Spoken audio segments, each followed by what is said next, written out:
Hello po mga kababayan, si Dante Maravillas. So ito yung mga breaking news. Yung Strait of Hormuz, totally closed na. Mga kababayan, sinara na ng Iran. Lalong dumala. So yan mga kababayan yung balita ngayon. Iran's Islamic Revolutionary Guard Corps said that the Strait of Hormuz is closed and any transit through the waterway will face harsh measures. Di, paano na niya yan, Mr. Maravillas? Tulad mga kababayan ng sinabi ng ating Pangulo, we're negotiating with other countries na pwede natin mapagbilhan ng petroleum na pwedeng mag-supply sa atin na hindi dadaan dito sa Strait of Hormuz. And sabi mga kababayan ng ating Pangulo, yung ating stocks ng petroleum, lalo na ng crudo, hanggang June 30 pa. Hanggang June 30 na kasi nadagdagan mga kababayan. And that is the assurance na ginawa ng Petron owner si Ramon Ang ng San Miguel Corporation. Sa kanila pa pala itong Petron. So gumagawa ng paraan yung ating gobyerno, nagtatrabaho mga kababayan para hindi magkaroon tayo ng disruption sa supply that will cause cause severe impact sa ating economy as a whole, sa ating mga industries, lalo na siyempre sa ating transportation. Mapaparalyze siya pag ganon, hindi na tayo niyan makagalaw. Di ba, mga kababayan? But anyway, before natin yan pag-usapan, ibigay ko muna sa inyo yung detalye ng balita dito sa naging aksyon ng Iran na totally sinara yung Strait of Hormuz, kung saan 20% ng world's oil, mga kababayan, dumadaan. So sabi dito sa report ng CBS, as Iran keeps Strait of Hormuz closed, it's also threatening to target another vital Mid-East shipping lane. Para niya, Mr. Maravillas, talagang matigas yung mga Iranians. Yung mga remnants, mga kababayan, ng Ayatollah regime talagang matigas. Ayaw pasindak kay US President Donald Trump.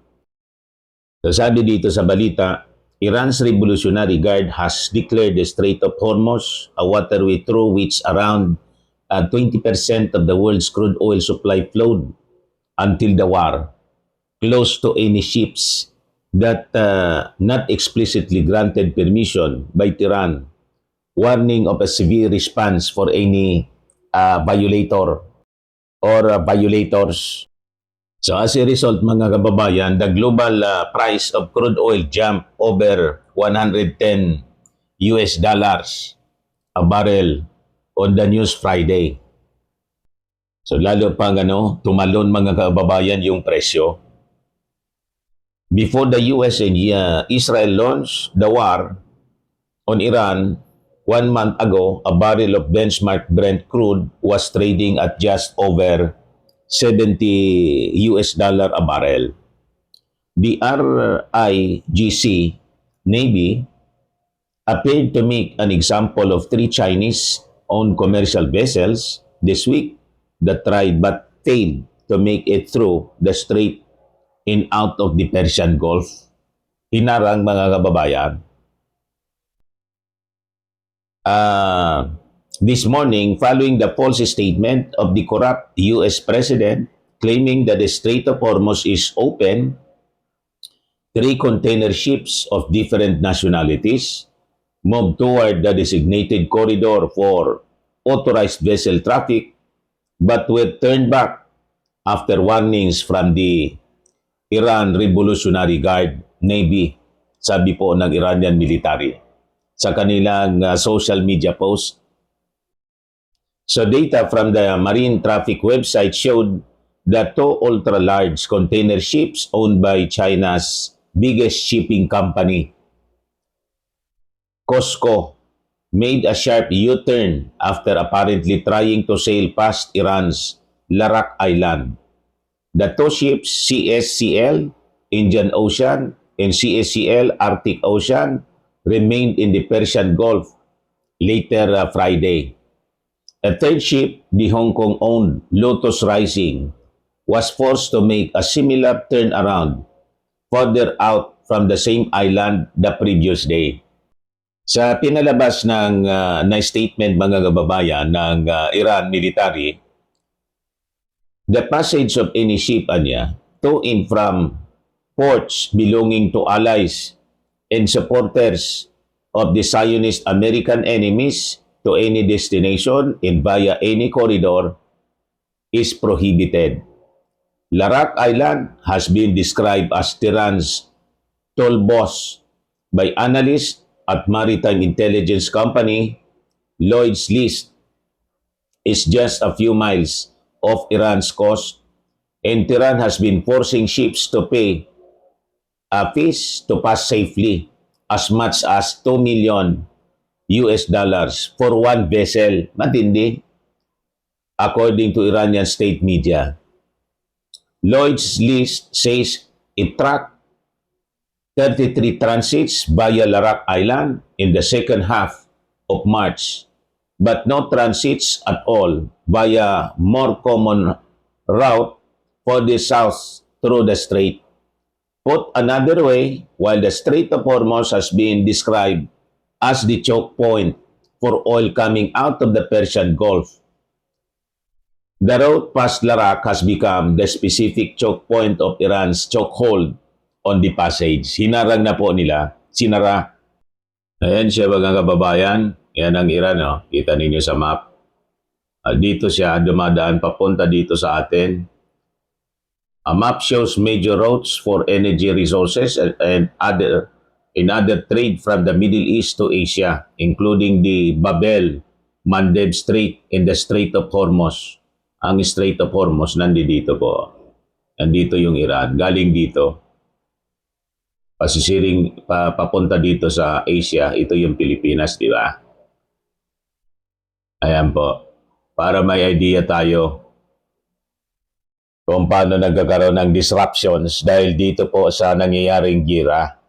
Ngayon, sabi dito sa balita, analysts from the Australian Investment Bank and Financial Services firm Macquarie are now warning of a 40% chance that oil could hit $200 a barrel by June, which has never happened. Ganon katindi mga kababayan. At dito sa atin, umaabot na yata 125, 135 yata yung balita. Yung kada litro ng krudo. Ngayon, sabi po ni Energy Secretary Sharon Garin, the Philippines remains in a good place amid global concerns with around 45 days worth of inventory, well above the usual 15-day requirement, sabi po niya. Pero kahapon, sabi nga ng ating Pangulo, yung krudo, we're now assured ng hanggang June 30, mga kababayan. Kasi kausap niya si Petron owner, Ramon ang kahapon. Yan yung sabi ng ating Pangulo. Philippines has enough crude oil supply until June 30. We already have a supply of crude oil, sufficient supply of crude oil until June 30, but are still looking for supply. We're still supporting our consumers, sabi po ng ating Pangulo. On Wednesday, Marcos said he has ordered the Department of Energy to secure additional fuel sources even though the country currently has up to 45 days worth of supply. And my instruction to them is do not stop, continue looking for additional supply because we do not know how long this situation will last. And when we say we have, now we are taking about around 45 days on average, more or less, but we do not know how long this will last or how long the supply is going to be diminished from the Middle East through the Strait of Hormuz, paliwanag ng ating Pangulo. medyo matatagalan pang disruptions mga kababayan at tingin natin tutuluyan ng Amerika yung Iran kasi ayaw sumurrender. So base po sa report ng Department of Energy, yung inventory natin sa gasoline 53 days pa ang ating stocks. Sa diesel 45 days, sa kerosene 97 days. Sa jet fuel 38 days pa yung ating stocks. Sa Please naman 45 days. fuel oil 61 days and LPG medyo 23 days na lang yung ating stocks. Yung sa LPG po, pag medyo talagang wala na tayo panggatong, balik tayo sa wala na tayong LPG, balik tayo sa panggatong na kahoy at uling. Back to basic po, o medyo mahal na talaga, mga kababayan. Pero under the law pala, 15 days yung mandate ng ating mga oil companies na dapat ganun ang reserve natin. 15 days. Pero po, 45 days nga po, mga kababayan, yung ating inventory. Pakinggan natin yung interview, mga kababayan, kay Sharon Garin, Energy Secretary ng Billionaire News Channel. Supply that we require from oil companies is 15 days. Bakit siya 15 days? Because it's because of the amount that they have to invest to have 15 days. Mahal din yan pera din yan. And then the capacity of our storage. So, but because of this problems that are happening in Middle East, nag-ramp up tayo ng inventory. And we are a good place naman, 45 days. So, that doesn't mean that by 45 days, ubus na siya. That's why wala kaming tigil na trabaho, follow up with the oil companies. PNOC is also buying fuel para dagdagan at dagdagan. Para kahit anong mangyayari, meron tayong supply after a long dash. When we talk about storage, hanggang store ng mga oil companies when it comes to petroleum products? I think they can probably add more. Meron pa tayo siguro mga space dyan for extra, pero mahal lang talaga Pinky. So ang deal ngayon is whatever the government buys, we use their storage. So they're trying to ramp up also. Isang idea yan, but it will cost government money. It will add also to the cost ng pump price. So, but a temporary relief for now is that use the storage facilities of our oil companies. I think kung kakayanin, maybe we can put Bible charts. Siguro, Pinky. Kaya po hanggang 60 days. I think so. Right now, medyo mataas na siya, 45 na medyo napupuno na sila. But we're trying to maximize that. But it's also costing money to our government, Pinky, because a 5-day supply if we buy for the whole country. A 5-day supply if we buy for the whole country. Mga din yan, mga it's 10 billion pesos din yan. Kaya may proposal po si Tito Sen na maglagay tayo, yung ating gobyerno mismo, ng mga storage facilities sa buong Pilipinas, Luzon, Visayas, and Mindanao para sa petroleum. And because of this experience, in the future, I think yun ang ating gagawin. So, makinig lang po tayo sa mga advisories ng ating gobyerno at huwag doon sa mga fake news ng mga ng kampo ng mga Duterte. Nang objective ay i-destabilize yung ating gobyerno using this issue na sa krisis sa Middle East affecting our country para sa kanilang vested interest, mga kababayan, ginagamit sa political propaganda. So, para siraan yung ating Marcos administration, palabasin na inutil. Diba? Gumagalaw po ang ating gobyerno para hindi tayo masyado maapektuhan. At tandaan natin, hindi po yung ating Pangulo ang rason kung bakit tumaas yung presyo ng mga petroleum products. Ito'y epekto ng giyera in the Middle East. At yung talon ng presyo ng mga petroleum products, global po siya. Hindi lang dito sa atin.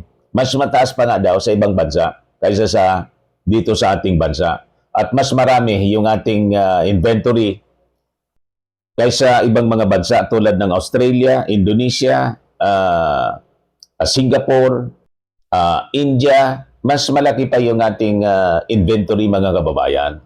Kaya huwag tayong mataranta kasi ang objective talaga nitong mga kalaban sa politika ng ating Pangulo, magpanik. Magpanik ang mga tao para may rason sila to destabilize the government. O di ba? Yan man lang yung ating short video ngayon. Ako po si Dante Maravillas. Bye-bye. God bless.